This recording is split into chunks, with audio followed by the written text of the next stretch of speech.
Centro Educativo Docere. Inscríbete ya. Termina tu preparatoria en las siguientes modalidades: abierta, escolarizada intensiva, escolarizada, en línea. Prepárate para tu examen único. Termina tu secundaria en modalidad intensiva o incorporada LINEA.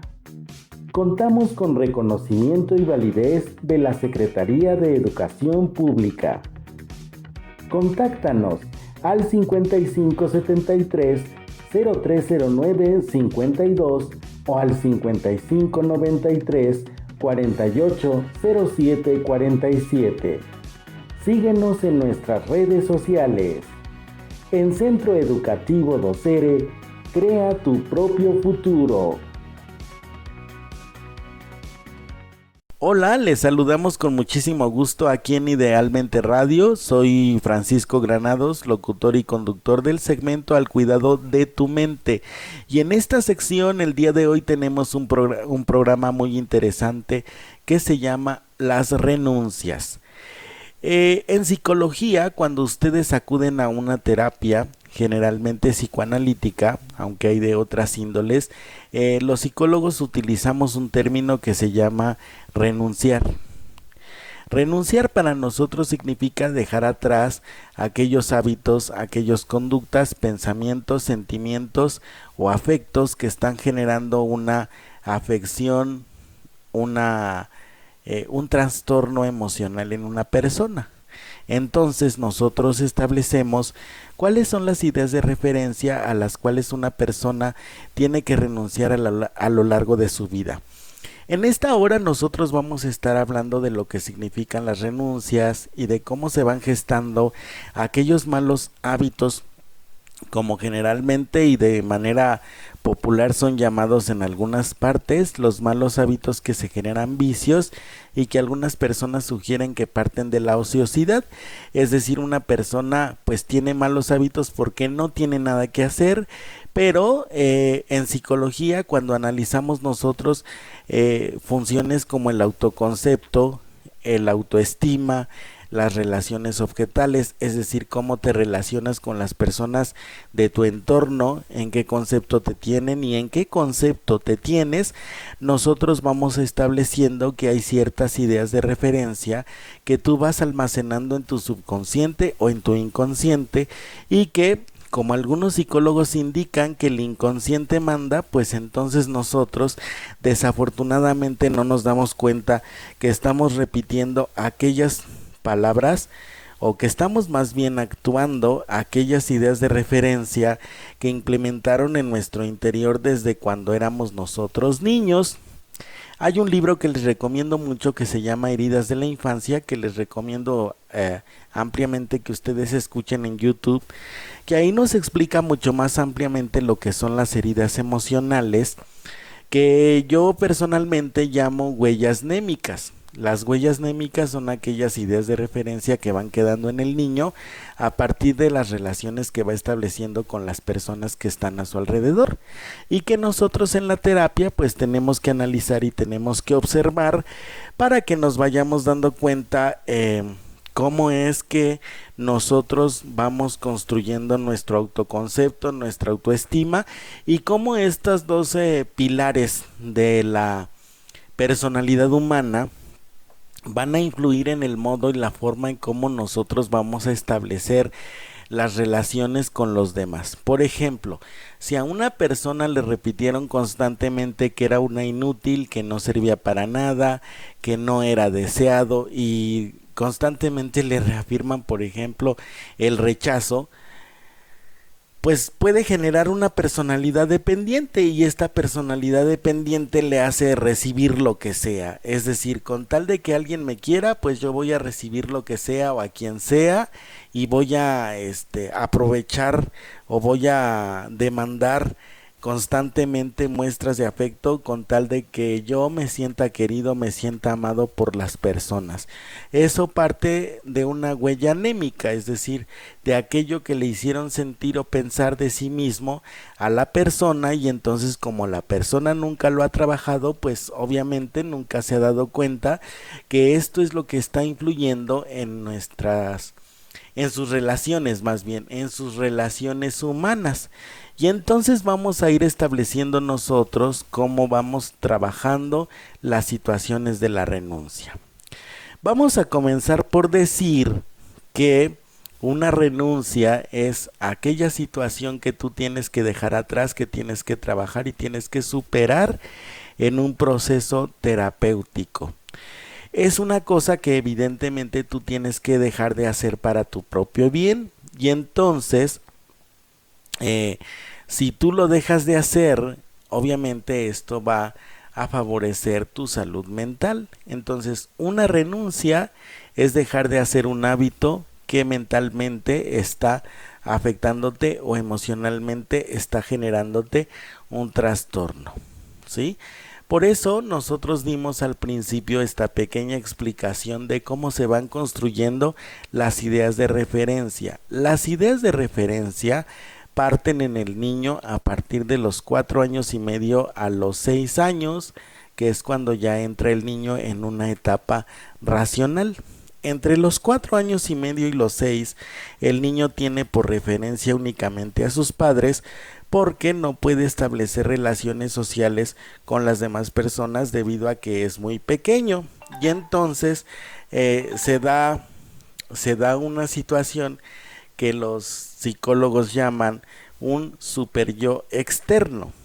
Es decir, partiendo de sus padres, el niño va a saber si está actuando bien, si está actuando mal, si está haciendo las cosas correctamente o incorrectamente según la aprobación y la desaprobación de sus padres.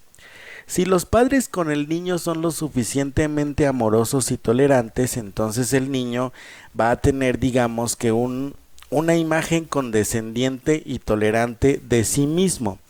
Pero si los padres son con el niño demasiado exigentes, demasiado cuadrados, entonces al niño se le van a ir coartando o se le van a ir quitando las posibilidades o la habilidad para la resolución de problemas, para la búsqueda de alternativas, para la solución de problemas, para la toma de decisiones y una serie de herramientas que también el niño necesita para emocionalmente funcionar bien, porque lo que va a buscar gracias a esas referencias que están generando sus padres en ese momento es su aprobación. O sea, digamos que ya va a llegar el momento en que al niño no le va a importar lo que es la norma, lo que es la regla o lo que es la conducta en sí, sino buscar la aprobación de sus padres, y en eso va a invertir su energía. ¿De acuerdo? Entonces, quedamos en que las ideas de referencia se van construyendo a partir de un super yo externo, es decir, de un código moral que se va conformando partiendo de los padres de una persona, y entonces esta persona, pues como está en la etapa de reconocimiento a nivel emocional y necesita conformar un valor propio, pues lo que va a buscar es la aprobación de las personas, y cuando no lo logre, pues obviamente va a buscar una serie de alternativas o conductas con las cuales pretenda o suponga que va a obtener la aprobación de las personas. Cuando ese niño es adulto, pues obviamente va a buscar el reconocimiento de los demás, a veces sometiéndose a las figuras de autoridad, a quienes considere personas mucho más grandes que él, mucho más inteligentes, con más poder que él, o retando a las figuras de autoridad por el contrario, haciéndose desafiante, haciéndose agresivo, haciéndose intolerante, impaciente, porque todas las estructuras de personalidad tienen su parte extrema. Nosotros en la terapia tenemos que identificar cuáles son las ideas de referencia que una persona tiene partiendo de el discurso que emite en una terapia. Muchas veces las personas no se dan cuenta, como dice una frase muy célebre que La boca habla de lo que está lleno el corazón, ¿no? Entonces, pues van comentando las personas, pues la forma en cómo los educaron, lo que les hicieron sentir, lo que les hicieron pensar, y entonces uno como terapeuta va anotando las ideas de referencia, ¿sí? Bueno, por ejemplo, llega una persona y te dice en una terapia que resulta que su papá era muy exigente y entonces a él lo educaron en la vieja usanza y es normal la corrección física, ¿no? Es decir, que nos golpeen, pues es normal, ¿no? Es normal porque es parte de la educación y los padres tienen ese derecho. ¿Cuál es la idea de referencia aquí? Bueno, yo merezco ser castigado, yo merezco los golpes, no valgo mucho, valgo muy poco y obviamente lo que a mí me den como corrección yo me lo merezco porque yo provoqué esta situación. Es lo que está almacenado en el subconsciente. Entonces la persona tiene que trabajar esa situación para que se dé cuenta primero cuáles son las ideas de referencia que tiene almacenadas y posteriormente cuáles son las conductas o los hábitos que le ha generado. Por ejemplo, un hábito propio del sometimiento, de la necesidad de castigo, del sentimiento de culpa, de la minimización, es decir, de sentirse menos, es pues una actitud de pasividad. Una actitud de pasividad con dificultades para tomar decisiones, con miedo a generar la desaprobación de las personas, con mucha insatisfacción y frustración en su interior, es decir, en el fondo yo sé que no quiero vivir lo que estoy viviendo o no me gusta lo que están haciendo conmigo, pero no vaya a ser que se enoje, entonces para evitar que se enoje mejor me someto a la situación y entonces yo me quedo con mi frustración y es un ciclo que se repite. También estas ideas de referencia de sentirse menos pues van generando como decimos el escenario propio para que se ejerza violencia de todo tipo en una persona, porque como yo soy menos, como no merezco nada, pues entonces yo permito todo, y entonces al permitir todo, pues es un ciclo de violencia que se va repitiendo. Al respecto del ciclo de violencia ya hemos hablado en otros programas, pero si hay personas que se han conectado con nosotros por primera vez y están escuchando nuestros programas por primera vez, diremos que el ciclo de violencia es un asunto conductual que tiene sus diferentes fases y sus diferentes etapas. La primera es la acumulación. Es una situación en donde la persona violenta o la persona que es agresiva va reprimiendo toda la frustración y todo el enojo que le van generando las conductas de otros, porque recordemos que una persona violenta nunca va a asumir su culpa ni nunca va a decir, no, pues claro, yo soy culpable de lo que está pasando y entonces yo me hago responsable y asumo esa responsabilidad y entonces asumo las consecuencias de mis actos. Una persona violenta no va a actuar así.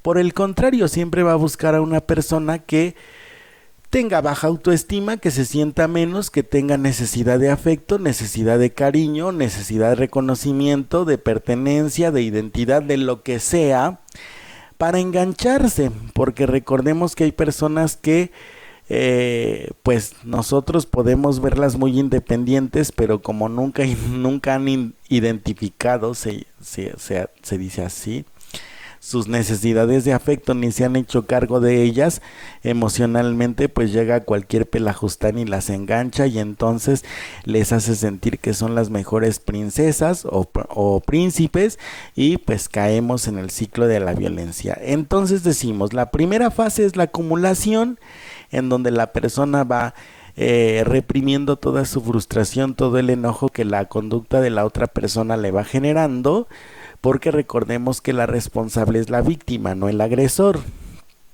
¿Sale? Para ellos, yo no estoy diciendo que una víctima sea responsable de su sufrimiento, es decir, que tenga la culpa, como comúnmente decimos. Yo estoy diciendo en la psicología del agresor que el culpable es la víctima. La segunda fase es el estallido. El estallido se da cuando la persona violenta ya no puede controlar mediante el mecanismo de defensa de la represión toda esa frustración y todo ese enojo que tiene guardado dentro de sí, y entonces llega el momento en que por cualquier cosa, muy insulsa por cierto, muy insignificante, muy pequeña, estalla, como la palabra lo indica, es decir, explota. Se le llama estallido precisamente porque explota, en donde ya no importa el motivo, lo que importa es que tú provocaste que esta persona te agrediera. Y entonces esas ideas de referencia van mermando en la cabeza de la persona violenta y en la persona que es víctima. La tercera etapa que tenemos después es el sentimiento de culpa, en donde el agresor, obviamente, como su nombre indica, de esta fase, pues se siente culpable y entonces te llega con flores. A mí me encanta un poema que le leen mucho a las compañeras mujeres, que se llama Hoy me llevó flores, y que nos va indicando precisamente ese ciclo de violencia de una forma muy romántica, de una forma muy poética, en donde nos dice, bueno, al final, pues hoy me trajo flores, pero pues yo ya estoy dentro del ataúd, ¿no? Es decir, la violencia entre las parejas, entre las personas, puede llegar hasta tal punto en que una persona puede acabar con otra a nivel físico, emocional o psicológico. Entonces nosotros tenemos que identificar esas ideas de referencia que tenemos. Por ejemplo, otra idea de referencia que puede influir en una relación: somos novios. El decir somos novios a nivel saludable, por ejemplo, perdón, me están diciendo aquí que no terminé con el ciclo de la violencia. Bueno, entonces decíamos que la persona, se siente culpable y posteriormente pide perdón y llega con flores.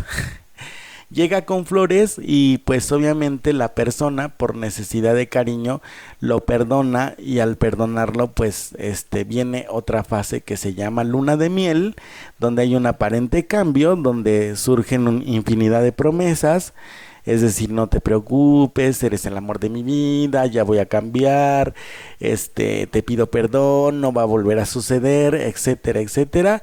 Hay una fase de arrepentimiento, hay una fase de aparente cambio, es decir, en donde nosotros lo que escuchamos del agresor o de la persona son precisamente promesas que nos va haciendo, y que nosotros, por necesidad de afecto, de reconocimiento, de identidad o de pertenencia, pues le creemos, ¿verdad? Algo en nuestro interior nos dice, ay, no es cierto, no va a cambiar, eso no va a pasar, la persona siempre va a ser como es, siempre va a hacer lo mismo. Pero nuestra necesidad, nuestro subconsciente, nos instala un mecanismo de defensa que se llama negación, y entonces en esa negación nosotros decimos, bueno, es que está arrepentido, me está pidiendo perdón, entonces la Biblia dice, perdona a tu enemigo, ama a tu enemigo, no guardes rencor. O sea, cuando nosotros no tenemos una referencia clara y una salud en nuestros conceptos, en nuestros principios, nuestros valores, pues nosotros confundimos la justificación con el ejercicio de un valor como lo es el perdón, ¿no? Cuando estamos hablando nosotros de una situación de violencia extrema y estamos viviendo con una persona que es violenta, pues ya no podemos justificarlo. La persona que es violenta necesita ayuda, y yo también necesito ayuda para poder manejar la situación. Tengo que reconocer que no puedo solo, tengo que reconocer que no puedo sola. Ya no puedo decir, bueno, mi amor lo va a cambiar. Otra idea de referencia que nosotros tenemos en la vieja escuela: el amor lo puede todo, el amor es eterno, el matrimonio es para siempre. O sea, muchas situaciones o muchas ideas de referencia que nos van inculcando a lo largo de nuestra vida y que nosotros generalmente pues no nos damos cuenta. Por ejemplo, si nosotros estamos viviendo en un matrimonio que es insatisfactorio, que no nos genera un equilibrio emocional, que no nos genera un crecimiento a nivel personal, a nivel humano, a nivel psicológico, a nivel espiritual, porque también hay que tomar en cuenta que tenemos nuestra esfera espiritual, psicológica y corporal, cuerpo, mente y espíritu. Y si en alguna situación nosotros nos damos cuenta que no estamos creciendo, que la relación no está siendo lo que nosotros esperábamos y pensábamos, pues evidentemente la tenemos que limitar o la tenemos que cortar, eliminar, cortar, despegar, etcétera, de nuestra vida. No tenemos que esperar a llegar al extremo de que nos golpeen, de que nos dejen como mapaches, de que nos dejen en el piso y que nuestra justificación, como algunas compañeras, perdón que lo tome de referencia, pero esto es así, ¿verdad? Algunas compañeras nos digan, bueno, es que lo amo. También lo he escuchado en algunos hombres, ¿no? Es que la amo y entonces como la amo, pues no la puedo soltar, porque no hacen una autoevaluación, un examen de conciencia, como nos indica la Santa Madre Iglesia. Perdón que la tome de referencia, pero pues es parte de mis ideas de referencia propiamente dicho. Entonces no hacemos un examen de conciencia y pues obviamente no tenemos claridad ni certeza de lo que nosotros estamos haciendo, porque pues no lo vemos. Entonces la conclusión de este bloque que estamos viendo aquí es que la renuncia significa identificar aquellos malos hábitos que se convierten en vicios, o más bien aquellos vicios que se convierten en malos hábitos y que son propios de las ideas de referencia que nos inculcaron nuestros padres en la primera infancia. Identifica cuáles son tus ideas de referencia y si estas ideas de referencia están siendo positivas o negativas en tu vida y cómo estás llevando tú tus relaciones. Si son muy dependientes, si estás buscando o demandando exageradamente el reconocimiento, el sentido de pertenencia, el que te den un rol, una identidad en determinadas situaciones. Y entonces tú vas a decidir o tú vas a saber en base a tu examen de conciencia que hagas si esta relación es saludable a nivel emocional. Yo no quiero obviamente destrozar relaciones, ni noviazgos, ni matrimonios, ni amistades, ni mucho menos. Lo único que yo quiero transmitirles con este mensaje es que nosotros tenemos que identificar nuestras ideas de referencia para poder renunciar a ellas y entonces comenzar un trabajo a nivel emocional y psicológico para que nosotros al final seamos mejores personas y seamos mucho más felices de lo que ya somos, ¿de acuerdo? Pues vamos a nuestra primera pausa comercial. Terminamos con este comentario el primer bloque.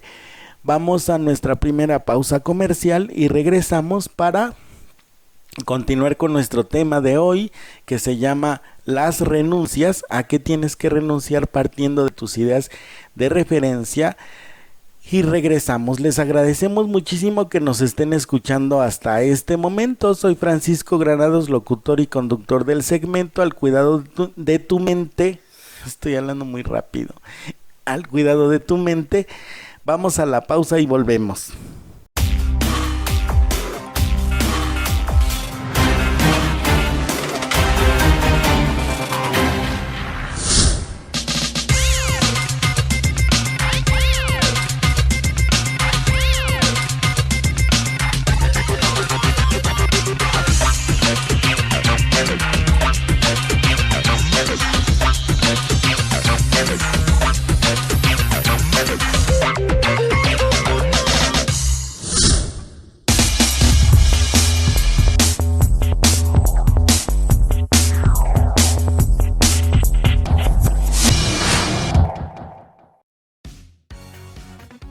Centro Educativo Docere. Inscríbete ya. Termina tu preparatoria en las siguientes modalidades: abierta, escolarizada intensiva, escolarizada, en línea. Prepárate para tu examen único. Termina tu secundaria en modalidad intensiva o incorporada LINEA.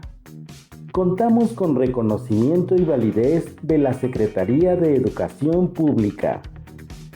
Contáctanos al 5573-0309-52 o al 5593-480747. Síguenos en nuestras redes sociales. En Centro Educativo Docere, crea tu propio futuro. Ya regresamos a su programa Al Cuidado de tu Mente, aquí en Idealmente Radio, con el tema Las renuncias. ¿Qué es lo que tienes que hacer para renunciar, obviamente, a tus ideas de referencia negativas?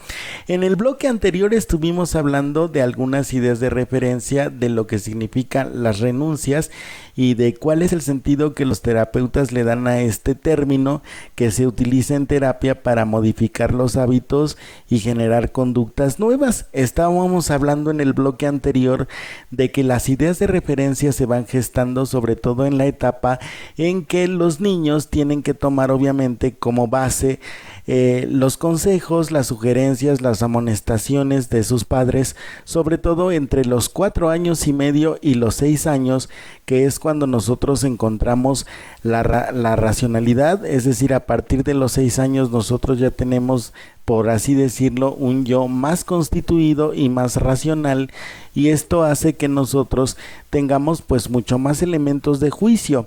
Cuando nosotros no tenemos esos elementos, que es en esa edad mucho más pequeña, tomamos de referencia a las personas y entonces hacemos lo que las personas nos están indicando para obtener su aceptación, su reconocimiento, para generarnos un sentido de pertenencia o una identidad en el entorno. Y por eso hay momentos en que nosotros, si no identificamos qué es lo que están generando estas ideas de referencia en nuestro subconsciente, pues vamos a establecer relaciones objetales pues negativas. Las relaciones objetales es un término que se utiliza en psicología para referirnos obviamente a la relación que nosotros establecemos con las personas, y estas relaciones pueden ser dependientes, pueden ser muy demandantes, pueden ser muy exigentes, caracterizadas por el sometimiento o por la necesidad de ganarnos un estatus, de obtener algún beneficio, ya sea económico, psicológico, emocional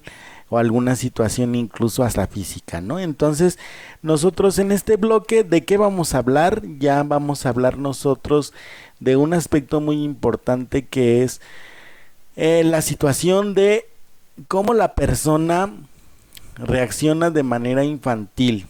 El infantilismo es una característica de las ideas de referencia inconscientes. El infantilismo obviamente es aquella negación o aquella resistencia al crecimiento y a asumir las responsabilidades de ciertos aspectos que ya nos tocan como adultos. Otra idea de referencia que nosotros hemos escuchado a lo largo de las sesiones de la terapia es aquella que interpretamos como si fuera un título de propiedad. Por ejemplo, él es mi novio, ¿no? Entonces, como es mi novio, él no tiene derecho a relacionarse con absolutamente nadie. Eso es una necesidad de pertenencia, de obtener a la persona, y es una situación que se genera en la parte infantil de las personas. No sé si ustedes han visto o les han contado en alguna ocasión que hay una etapa de la vida del niño en que el niño es muy egoísta con respecto a prestar sus juguetes.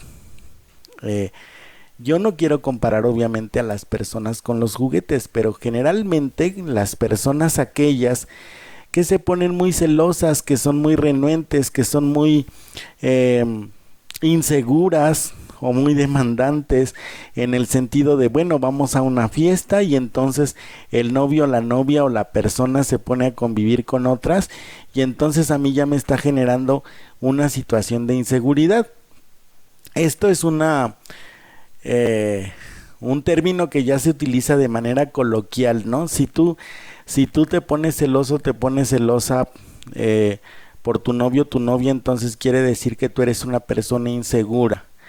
No solamente es una cuestión de que es una persona insegura, sino también nos habla de que no ha superado esa etapa de oralidad. Así le llaman los psicólogos en el psicoanálisis. ¿no? En donde la etapa de oralidad quiere decir que no has cortado tu cordón. Y entonces tú consideras a las personas como si fueran una extensión de tu propio yo, de tu propio ser, como si fuera tu brazo, como si fuera tu pierna, como si fueran tus ojos, etcétera, a nivel corporal. Pero lo que quiere decir, obviamente esos son símbolos, lo que quiere decir es que tú no has cortado ese cordón y entonces generas una dependencia hacia las personas, y cuando la persona no desarrolla una función interna que se llama permanencia de objeto, pues tiene la necesidad constante de asegurar el afecto. Es lo que nosotros comúnmente hacemos cuando le preguntamos a una persona, oye, ¿me quieres? Y a los 10 minutos otra vez, ¿me quieres? Y a los 15 minutos, a los 20, ¿me quieres? Es que tienes que demostrarme que me quieres. Eso no habla de una situación de inseguridad solamente, sino que habla de una situación en donde nosotros no hemos desarrollado la permanencia de objeto. La permanencia de objeto es aquella certeza que yo tengo de los afectos de las personas, independientemente de si las veo o si convivo con ellas de forma constante. Eso es la permanencia de objeto, y se va desarrollando en el bebé con un ejercicio muy básico, con un ejercicio muy simple que nosotros tenemos que hacer si es que queremos que los niños vayan desarrollando esta situación.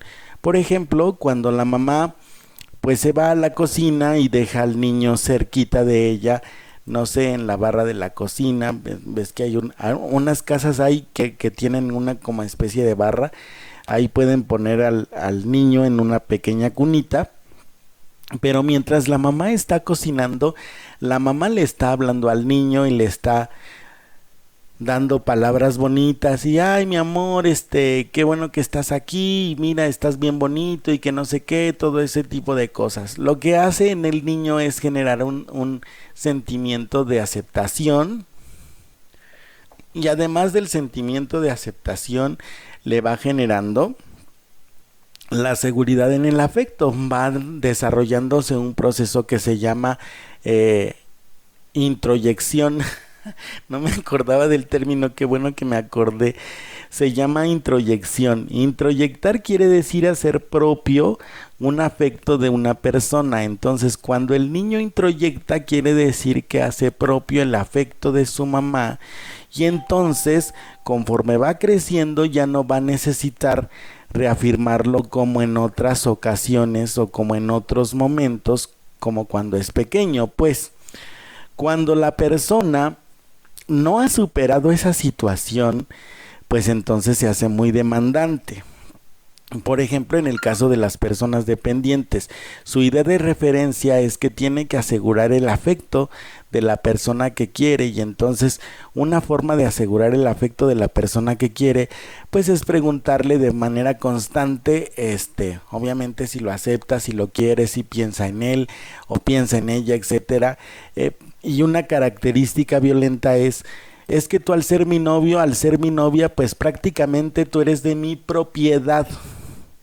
Y entonces, como tú eres de mi propiedad, pues no puedes ver a otras mujeres, no puedes ver a otros hombres, no puedes hablar con absolutamente nadie que no sea yo. Esa es la parte violenta de la situación de la dependencia, ¿sale? Y la parte obsesiva es aquella en donde nosotros queremos ejercer control sobre las acciones de la persona y sobre la voluntad de la persona. Nosotros vamos creciendo en esa violencia cuando no superamos esa idea de referencia de que yo tengo que asegurarme de que la gente me quiera, yo tengo que asegurarme de que la gente me acepte, de que esté conmigo, de que no se vaya.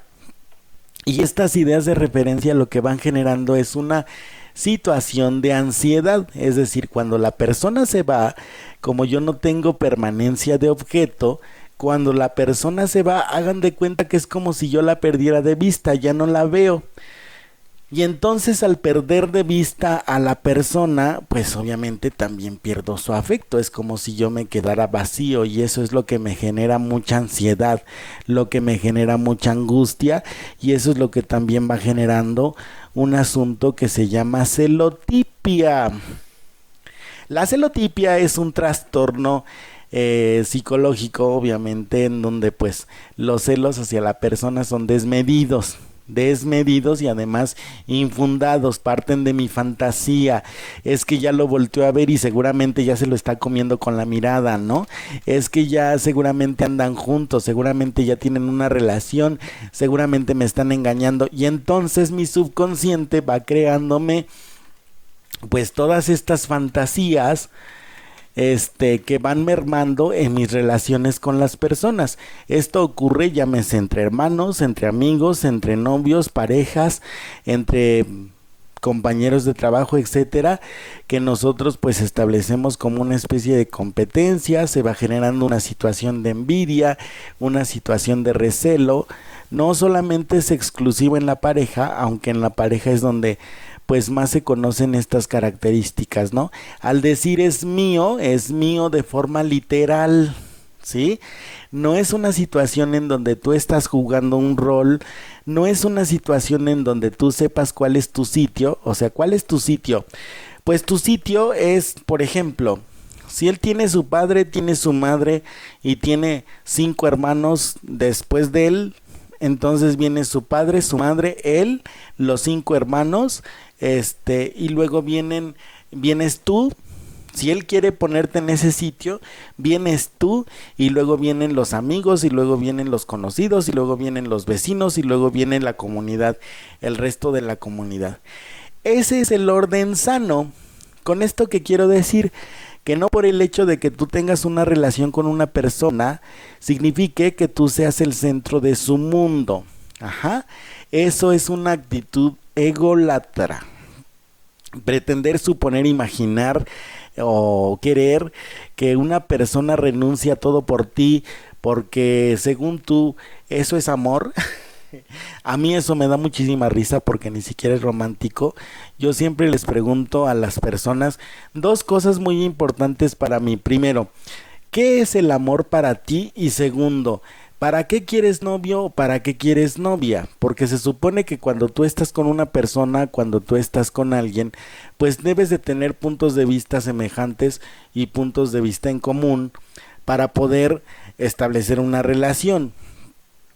Porque si tú no tienes eso que es fundamental, además del afecto, de un afecto sano en donde tú puedas establecer que hay una diferencia entre tú y la persona con quien estás conviviendo, pues difícilmente la relación va a funcionar. ¿Por qué difícilmente va a funcionar? Porque lo que está operando es tu ego. Es decir, por ejemplo, cuando tú le dices a una persona o a un niño que es el príncipe o es la princesa y él merece todo y él no tiene que esforzarse por absolutamente nada, sino que busque una persona que le conviene, que la mantenga, que haga todo por ella, que se esfuerce, que la conquiste, etcétera, etcétera. Lo que está mermando en esa persona es el sentimiento de la empatía, la individualidad, la independencia, la cuestión de la autosuficiencia, la toma de decisiones.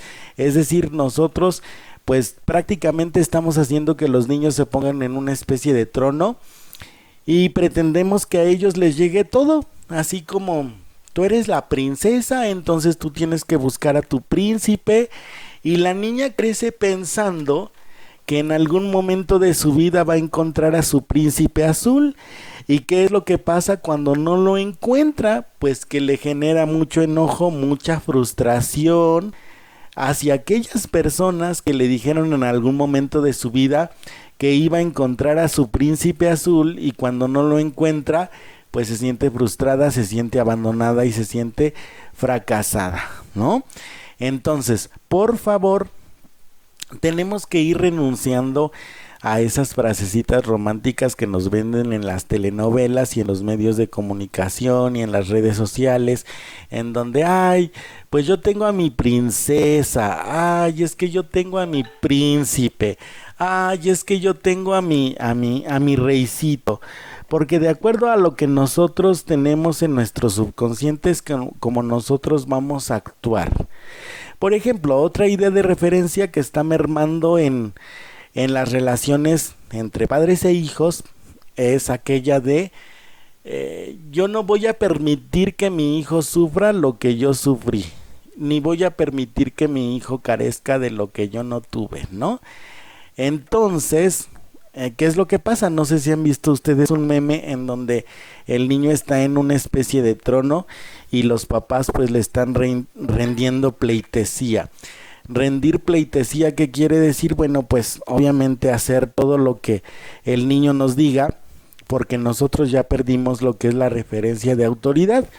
Confundimos la autoridad con maltrato y entonces por el temor que tenemos de generarle al niño un trauma, pues ya no lo corregimos, porque pensamos que corregir es maltratar, corregir es agredir, corregir es someter, corregir es sobajar, corregir es minimizar, humillar, etcétera. Fíjense con cuántas palabras podemos nosotros asociar una cosa que es muy sana, que es la corrección. Hay un término que utilizamos nosotros que se llama corrección fraterna. Es un proceso en donde nosotros vamos a ayudarle al niño primero a tener discernimiento, a tener rectitud en el juicio. Es decir, no todo lo que tú haces pues está bien, ni todo lo que piensas es correcto. Tienes que hacer un análisis y para eso tenemos que desarrollar en el niño el espíritu crítico, ¿verdad? Tenemos que renunciar a nuestro temor de maltratar al niño y tenemos que asumir la responsabilidad que tenemos como padres. Ajá. Entonces, cuando nosotros corregimos al niño, lo que hacemos es ayudarle al niño a que identifique aquella cosa que está haciendo mal, aquella conducta que le puede generar un perjuicio, sí, aquello que le perjudique y entonces que la corrija.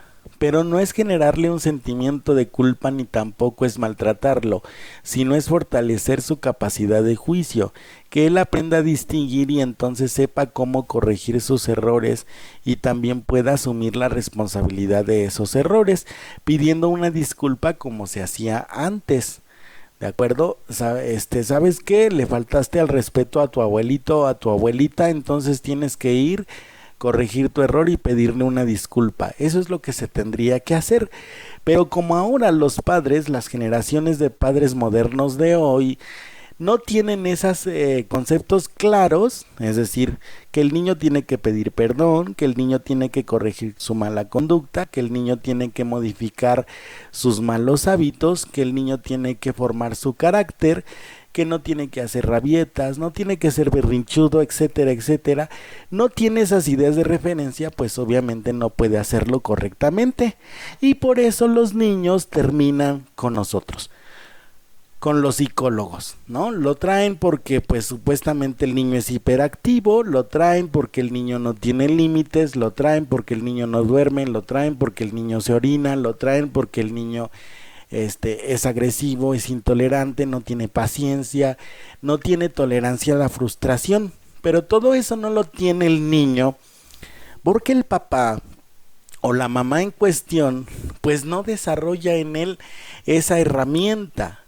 Le da absolutamente todo, pensando que dándole todo le está haciendo un bien, pero en realidad se está dejando llevar por una idea de referencia que es el miedo a la pobreza, a carecer de cosas, ya sea materiales o emocionales o psicológicas. Entonces, nosotros no desarrollamos en los niños la tolerancia a la frustración, y al no desarrollar en los niños la tolerancia a la frustración, la capacidad de espera y el control de los impulsos, lo que tenemos es niños agresivos completamente.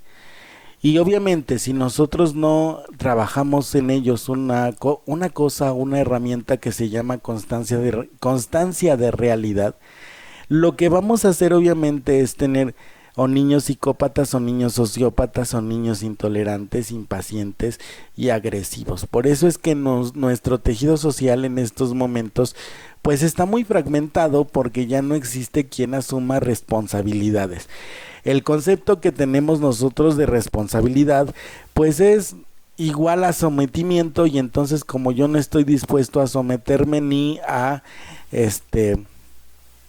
tampoco a obedecer a nadie que no sea mis padres, según nosotros, porque lo adaptamos todo a nuestra conveniencia, pues eso es lo que genera la fragmentación social. Y al generarse fragmentación social, pues se generan cosas que ya estamos viviendo todos los días. Pues llegamos nosotros ya al final de nuestro segundo bloque. Vamos a nuestra pausa comercial y volvemos para seguir platicando sobre lo que son las renuncias. Muchas gracias por estarnos escuchando. Vamos a la pausa y regresamos.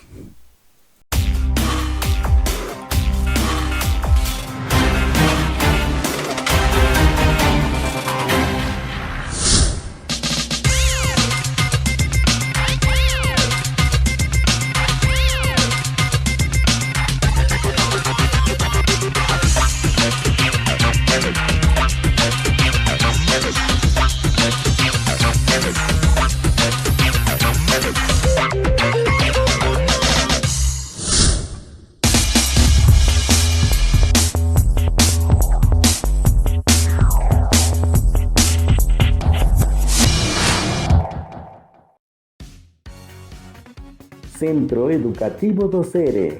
Inscríbete ya. Termina tu preparatoria en las siguientes modalidades: abierta, escolarizada intensiva, escolarizada, en línea. Prepárate para tu examen único. Termina tu secundaria en modalidad intensiva o incorporada línea. Contamos con reconocimiento y validez de la Secretaría de Educación Pública. Contáctanos al 5573-0309-52 o al 5593-480747. Síguenos en nuestras redes sociales. En Centro Educativo Docere, crea tu propio futuro.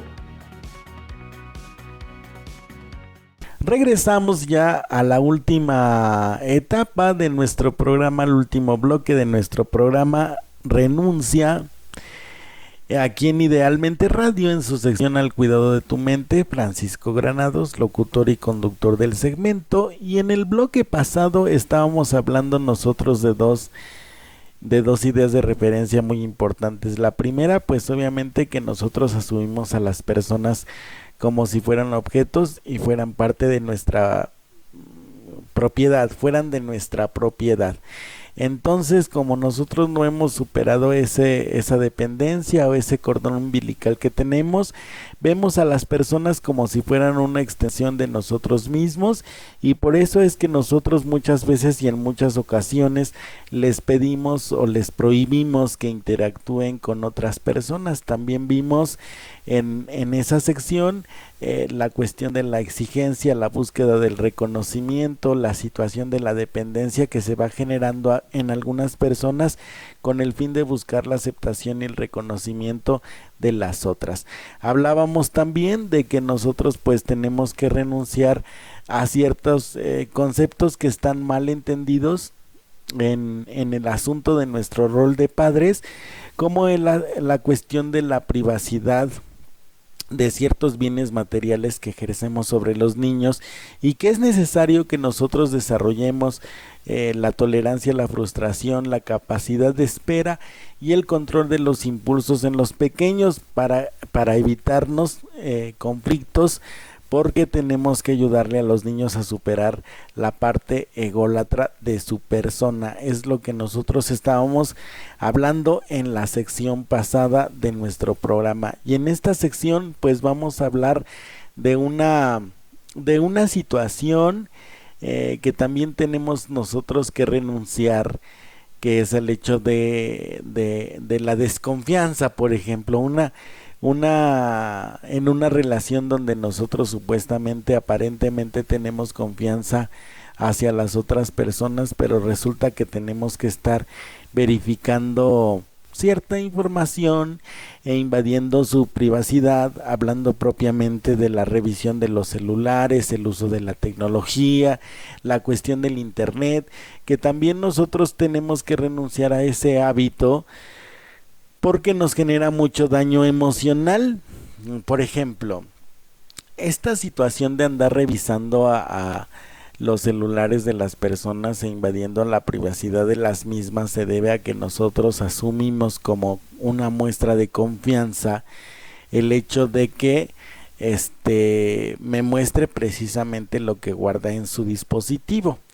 Y si no lo hace, pues yo me siento ofendido, me siento agredido, me siento minimizado. Esas conductas que se generan a raíz de que a lo mejor la persona se niega a revisar, a que yo revise su celular, son las ideas de referencia, y a eso precisamente yo tengo que renunciar, para lo cual yo tengo que trabajar mucho el razonamiento, la capacidad de juicio, los procesos de pensamiento y la constancia de realidad. Es decir, por ejemplo, si yo asumo que una persona está relacionándose conmigo y resulta que yo me siento en algún momento celoso o celosa porque está interactuando con otra persona que no sea yo, pues entonces lo que tengo que hacer es identificar que yo estoy viendo a la persona como si fuera una extensión de yo mismo,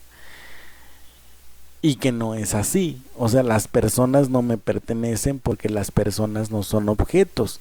Y en el momento en que yo estoy razonando de esa manera, estoy trabajando mi constancia de realidad, mi capacidad de juicio y mis procesos de pensamiento. La constancia de realidad se divide en dos planos: un plano que está dentro de la fantasía, que corresponde al inconsciente, y un plano que está en la racionalidad, que corresponde a la conciencia.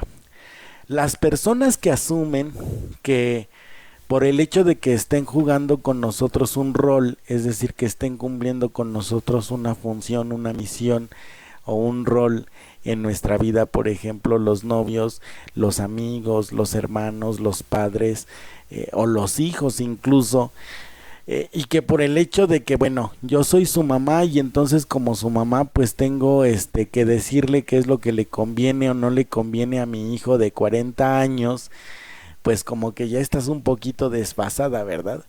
O yo soy su mamá y entonces yo tengo que enseñarle cómo educar a sus hijos cuando yo a lo mejor no tengo la autoridad moral suficiente como para poderlo hacer, ni tengo tampoco el sentido común para poder ayudarle al niño, porque lo sigo viendo como niño. Ahí está mi idea de referencia, no lo dejo crecer, y entonces lo que hago pues es decidir por él. Estos son ejemplos de cómo las ideas de referencia influyen en las relaciones interpersonales entre los padres y los hijos, entre los hermanos, entre las parejas, que desafortunadamente, como yo les decía, confianza es que tú me des tu contraseña y entonces yo puedo entrar a tu Facebook y vea qué publicas y qué no publicas.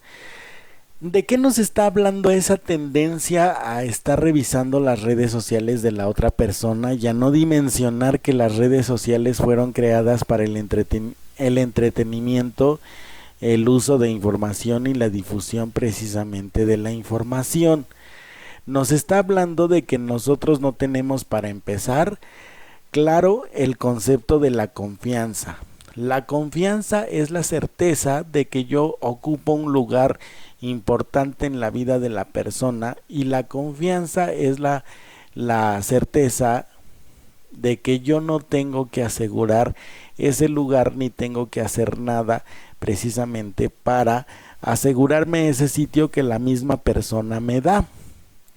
Confianza es saber cuáles son los aspectos emocionales y sentimentales que yo estoy dando a las personas que me hacen en su vida único y especial, y los cuales yo no tengo que asegurar bajo ninguna conducta. Confianza no es el hecho de que la persona me revise el celular y yo lo permita. Eso más bien es una invasión a la privacidad, y en estos tiempos la invasión a la privacidad ya se considera un delito, así que ahí les encargo. ¿Por qué no es confianza? Porque nosotros lo que estamos fomentando con revisar el celular de una persona, con invadir su privacidad, es el hecho de que estamos fomentando nuestra dependencia, pero también estamos fomentando la violencia y la agresión, ya sea psicológica o emocional, hacia la otra persona, al decirle con nuestras conductas que no confiamos en él, y entonces tenemos que asegurarnos de alguna manera de que lo que nos está diciendo es la verdad, porque ya ni siquiera sabemos distinguir cuando una persona nos miente o cuando una persona nos dice la verdad.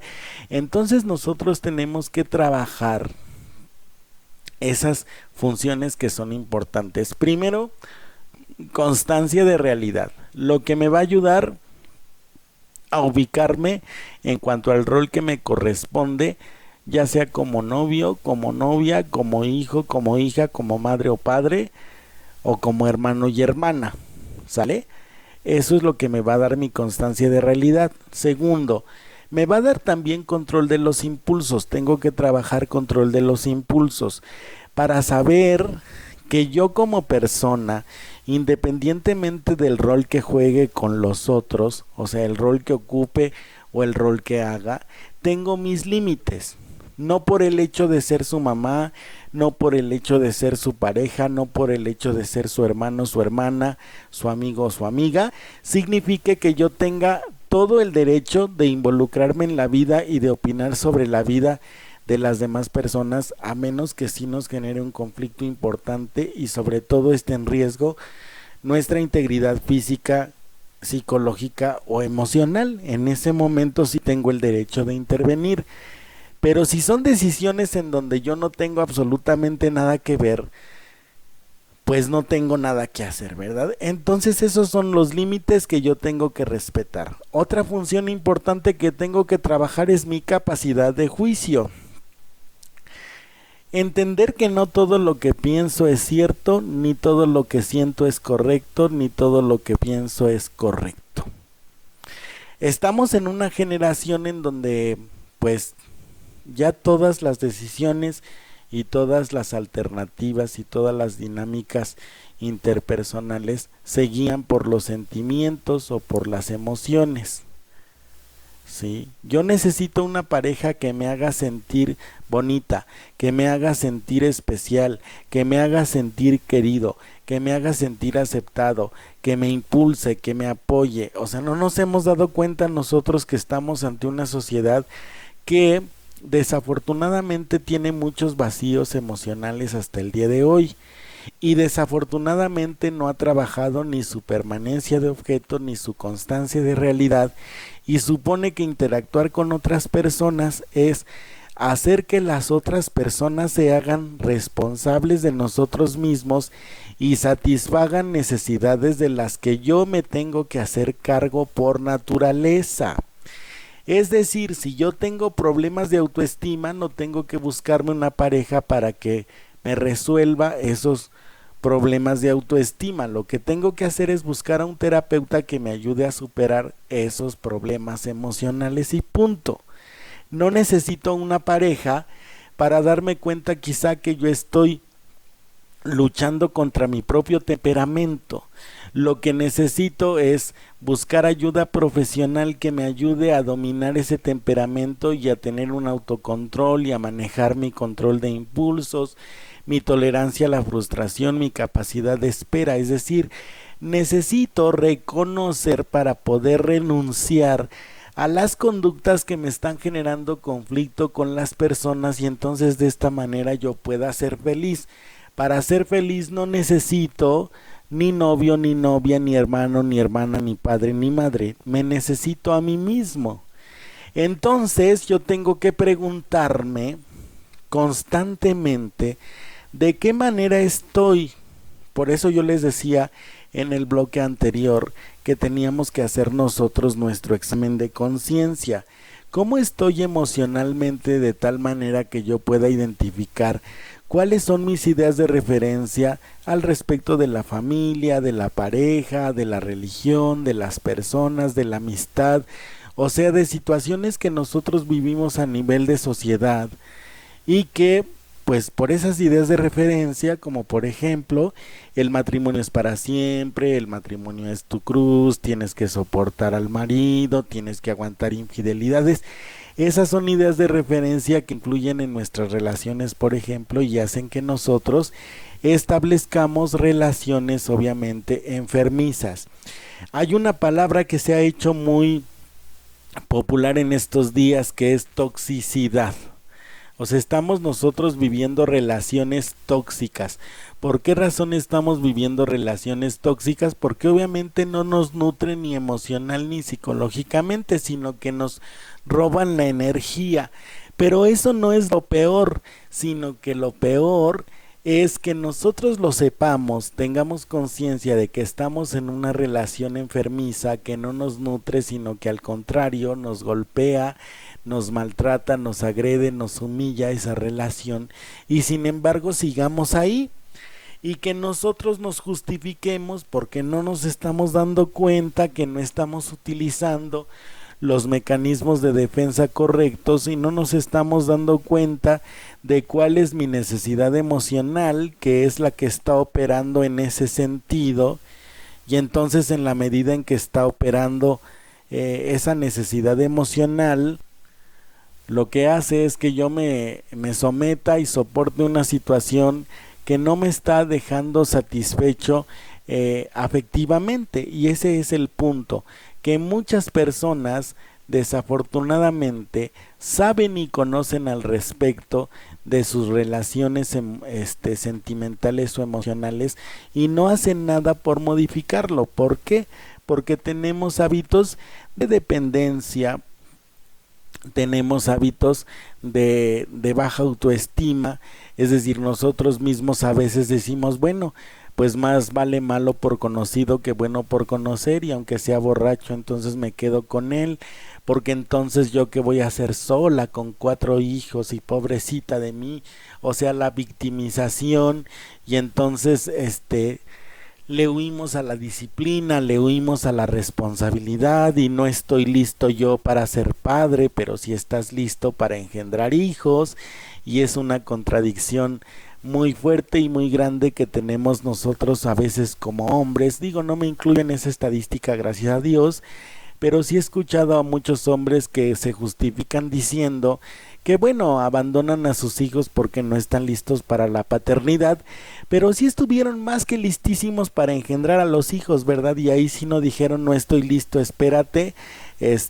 ¿sabes qué? Te estás precipitando, te estás adelantando, no, muchas gracias. No, al contrario, ahí se justifican y dicen, pues a quién le dan pan que llore, ¿verdad? Una idea machista.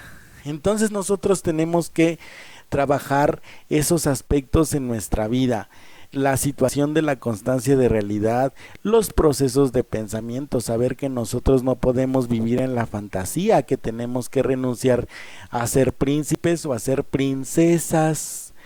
No se ofendan ustedes, compañeras mujeres, pero la verdad a mí me da mucho enojo y mucho coraje cuando escucho a una mujer decir que como es princesa, pues se merece todo, ¿verdad? Y entonces se busca un hombre o para que la mantenga, o si no la mantiene, pues tampoco aporta en la casa porque no es sirvienta, no es chacha, trabajadora doméstica, dijo un radio escucha. No se les llama chachas, sino trabajadoras domésticas. Pero el punto es que nosotros estamos perdiendo el equilibrio por esa situación de la fantasía. Hay que agregar racionalidad a nuestros pensamientos. Trabaja tu racionalidad, identifica tus ideas de la fantasía, y entonces tienes que salir de esas ideas fantasiosas que implementaron en tu cabecita desde que tú eras pequeñito. Otra situación que tenemos que trabajar de forma constante es la capacidad de espera y la tolerancia a la frustración, para entender que no todo en la vida en muchas ocasiones va a ser como nosotros esperamos o queremos.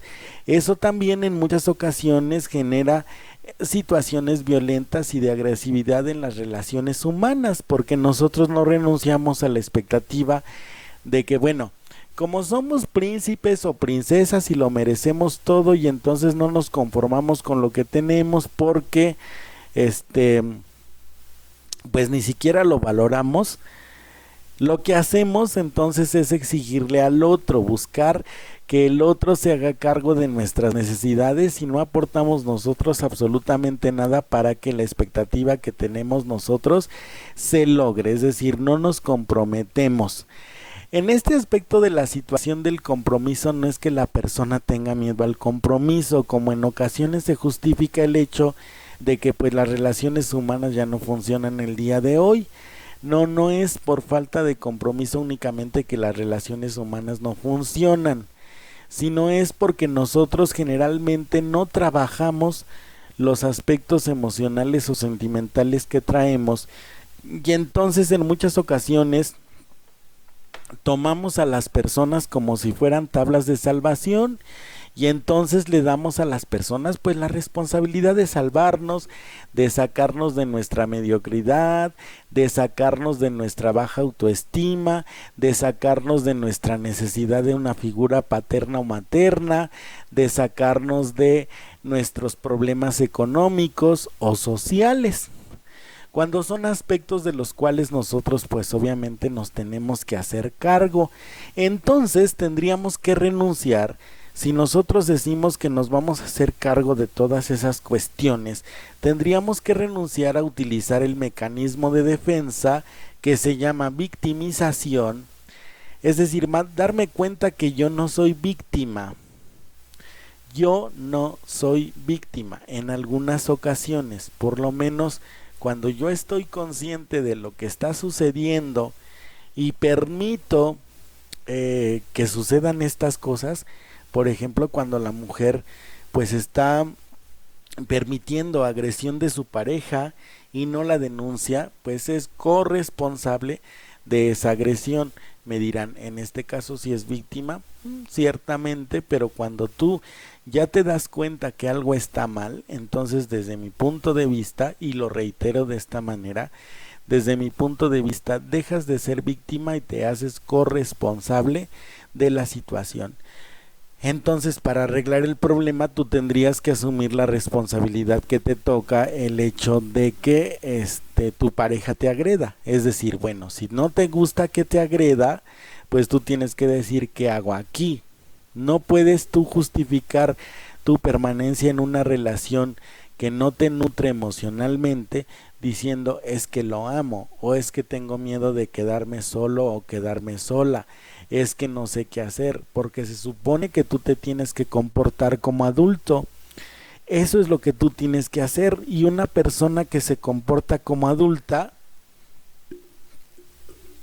lo que hace es tomar decisiones a su favor. Entonces ahora el punto de referencia, una vez que tú has identificado las cosas que te hacen falta, el punto de referencia tienes que ser tú mismo, pero tienes que modificar tus ideas, tienes que modificar tus hábitos. Es decir, por ejemplo, si identificas que tienes un problema con tu pareja y resulta que ella te pide perdón, tú te sientes culpable, y entonces hay un Pepe Grillo que te dice, ¿sabes qué, Petrita? No tienes que regresar con Juanito, porque si regresas con Juanito es una golpiza segura, y tú lo justificas y le dices, está bien, Juanito, vamos a regresar. Pues entonces lo que tienes que cambiar es tu concepto de relación de pareja, que está evidentemente equivocado, y así con todos y cada uno de los conceptos que nosotros podamos tener en la vida. Tenemos que ver qué concepto tenemos de confianza, de empatía, de cariño, de entrega, de lealtad, de amor, porque todas esas ideas son las que influyen, insisto, en nuestras relaciones humanas. Tenemos que renunciar a victimizarnos y hacernos responsables de nuestras propias acciones. Tenemos que renunciar a justificarnos y asumir la responsabilidad de nuestros actos.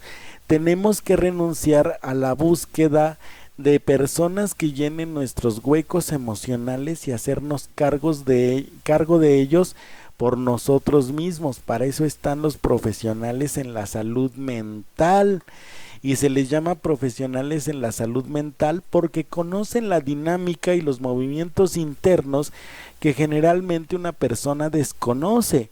Y precisamente porque los desconoce es que se da la situación de que cae en ese tipo de errores o en ese tipo de hábitos. Es decir, la persona no se da cuenta que está buscando la aceptación de otra, o de su mamá, o de su papá, o de sus hermanos, o de su familia, y entonces lo traslada o lo desplaza en sus relaciones como adulto. Eso lo vas a saber cuando tú vayas a terapia, y entonces en la terapia los terapeutas, los psicólogos te digan, ¿sabes qué? Tu problema es tal, tú tienes que resolverlo de tal o cual forma. Al fin y al cabo, expectativas y perspectivas de terapia hay muchas. Entonces ustedes pueden resolverlo de tal o cual forma y de esta manera ser feliz. ¿Qué es lo importante ya para cerrar nuestro programa? Porque ya terminamos la hora. Primero, que tú tienes que ser feliz. Esa debe de ser tu consigna. Que tu felicidad, número 2, proviene de tu interior, es decir, en la medida en que tú estés en paz, en equilibrio y en armonía contigo mismo, tú te vas a sentir feliz y en esa misma medida vas a dejar de buscar a personas que te hagan feliz. 3. Tienes que renunciar a encontrar la pareja, el hermano, la hermana, el padre, la madre ideal, porque no hay. Todos somos seres humanos, todos tenemos una historia y todos tenemos un pasado, y en ese pasado pues influye también una situación o una estructura psicológica, la cual nosotros, especialmente yo, te invito a que conozcas. Y la única forma de conocer esa estructura psicológica es buscando ayuda profesional para que te ayude a superar los malos hábitos que puedas llegar a tener sin que tú sientas vergüenza, porque todos somos seres humanos y cometemos errores. Y finalmente, el punto número 4. Si hay una situación que no te nutre a nivel psicológico, emocional o sentimental, o a nivel espiritual también, huye. No te quedes bajo ninguna circunstancia, porque siempre tienes que recordar que la persona más importante bajo cualquier situación siempre debe ser tú. La persona más importante bajo cualquier circunstancia siempre debe ser tú. Y cualquier cosa que te afecte a ese nivel debe ser atendido y debe ser tomado con la debida importancia y debe ser trabajado para que no pierdas tu derecho a ser feliz por encima de las circunstancias que podamos vivir. Pues con esto terminamos el día de hoy. El programa se llamó Renuncia para ser feliz. Les agradecemos mucho que nos hayan escuchado. Soy Francisco Granados, locutor y conductor del segmento Al Cuidado de tu Mente. Los esperamos el día miércoles con un nuevo programa y les agradecemos mucho el apoyo que nos están brindando en nuestro nuevo horario, en nuestra nueva etapa. Les mando un abrazo y un beso enorme, cuídense muchísimo y nos vemos en el próximo programa. Muchas gracias.